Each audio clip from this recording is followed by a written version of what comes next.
Since 2023, Greenland is drafting a new constitution for its independence, and the majority of the population supports the move, and even Trump is offering to buy the island. Hi, welcome back. It's That Political Dude, and today it's time to talk about Greenland's looming independence and what it means for a future of Greenland, Denmark, and the world. The story of Greenland starts a lot earlier, in around the 13th century AD, when Inuits from North America settled on the land. Then Norse settlers from Iceland and Norway attempted to build settlements in Greenland, but failed, and these settlements were abandoned.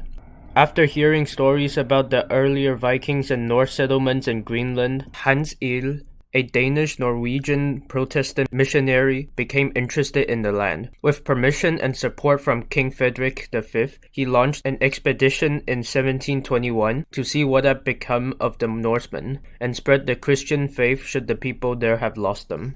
Whilst he didn't find any Norsemen, he founded a colony in Greenland and established contacts with the Inuits. Later on, with renewed interest, and by the 1730s, the Dano-Norwegian throne established a fort, Godthob, or Good Hope in Danish, which would later become Nuuk, or the capital of Greenland. From then on, Greenland became a territory for the Crown of Norway and then Denmark.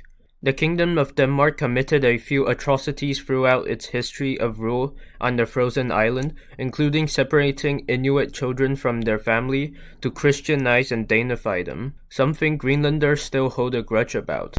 Many of these Inuits lived in small settlements where they hunted and gathered supply, which was considered primitive and incompatible with the culture of Denmark, and to assert political dominance, the Danish forcibly urbanized them, which displaced them and contributed to their misery.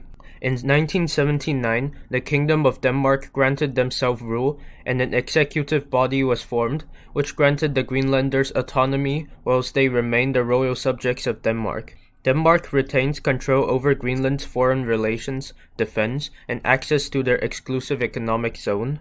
Over the years, the extent of autonomy was expanded, and the Greenlanders gained more and more control over their own land. And with Greenland's inevitable independence looming over the horizon, it raises the question of the impacts of the decision. Much like Brexit, I believe the move will hurt Greenland more than it hurts Denmark, and should it happen in the near future, I think the Greenlanders will come to regret it. Thanks to Denmark, the quality of life in Greenland right now is very good, and it is almost comparable with other Western European countries. However, Greenland's economy is very small and rather primitive. Their main exports is fisheries, and they depend a lot on subsidies from the Kingdom of Denmark to fund its own infrastructure and its surprisingly large public sector. The productivity of the country remains low, and the autonomous territory has one of the highest suicide rates in the world. With a small population of just nearly 60,000 people and an unforgiving climate, the island is heavily reliant on imports from Denmark, Canada, and elsewhere, so they currently suffer from a current account deficit. Without significant financial support from Denmark, it will be impossible for Greenland to sustain its current standards of living. The other issue that has to be raised is defense. As Greenland is a part of the Kingdom of Denmark, a member of NATO, the region is also subjected to NATO protection. Should it become independent, Greenland will lose its protection, and then that also means the US and Danish bases established in Greenland might have to be relocated.